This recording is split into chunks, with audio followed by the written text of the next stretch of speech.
अस्सलामुअलैकुम वीवर्स, कैसे हैं? उम्मीद करता हूँ तमाम वीवर्स खैरियत से होंगे। मलेशिया के शहर कुआलालंपुर से तमाम वीवर्स को खुश आमदीद।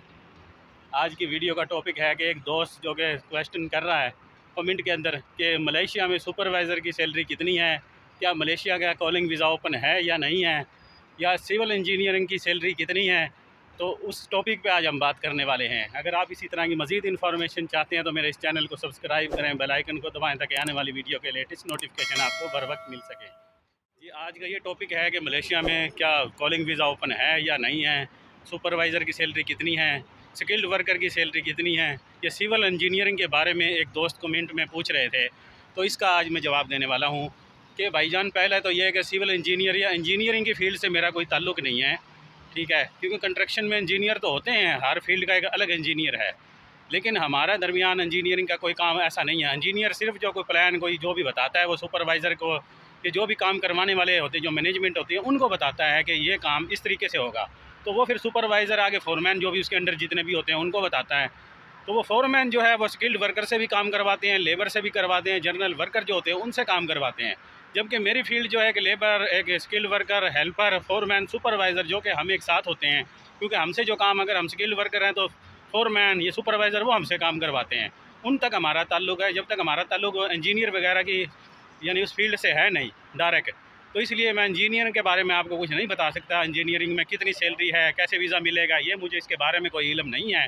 जबकि मेरी फील्ड जो है कि हेल्पर की आप पूछ सकते हैं, लेबर की पूछ सकते हैं, स्किल्ड वर्कर की और अनस्किल्ड वर्कर की सैलरी के बारे में, या काम वगैरह जॉब के बारे में मैं आपको बता सकता हूँ, या फोरमैन या सुपरवाइज़र की सैलरी या क्या तरीक़ाकार है उसके बारे में मैं आपको बता सकता हूँ।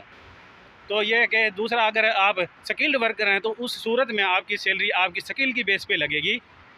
अगर आपके पास क्या स्किल है, क्या आपकी फ़ील्ड है, तो मौजूदा जो कि मिनिमम सैलरी मलेशिया में चल रही है, जिसके पास कोई स्किल नहीं है, जिसके पास कोई लैंग्वेज जिसको नहीं आती है, 0/0 जो कि होता है, उसकी 70 रिंगट बेसिक चल रही है। एक जनरल वर्कर या लेबर की कह लें, 70 रिंगट से स्टार्ट होती है सैलरी। उसके बाद आपकी महारत आपकी सैलरी को आगे लेके जाती है।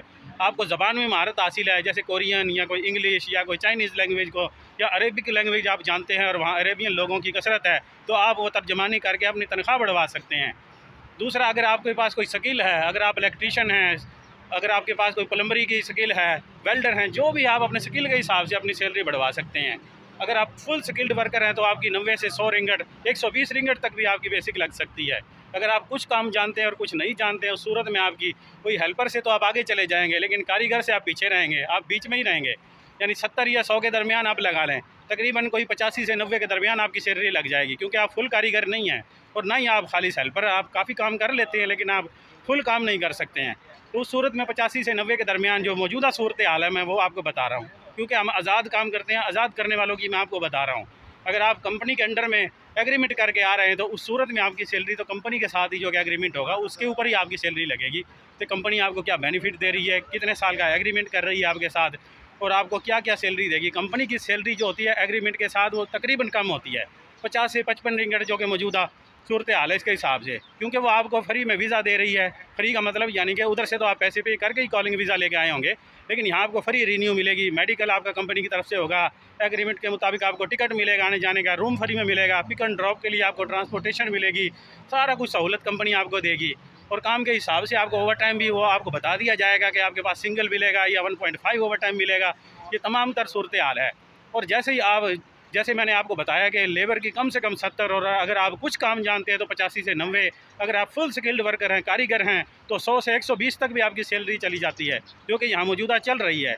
और अगर आप और ज़्यादा सीनियर हो जाते हैं तो आपकी फोरमैन बन जाएंगे, आपकी 10, 15, 20 रिंगट और बढ़ जाएगी, 130 से 140 बन जाएगी। और अगर आप और आगे चले जाते हैं, यानी फोरमैन से आगे सुपरवाइज़र आ जाता है, सुपरवाइज़र की सैलरी उससे 10-15 रिंगट और बढ़ जाती है, यानी 150 रिंगट तक भी चली जाती है। ये डिपेंड करता है आप किस किस्म की कंपनी में काम कर रहे हैं, किसी लोकल कंपनी में काम कर रहे हैं या किसी बड़ी कंपनी में काम कर रहे हैं जो आपको फैसिलिटेट करती है और आपको अच्छी सैलरी देती है।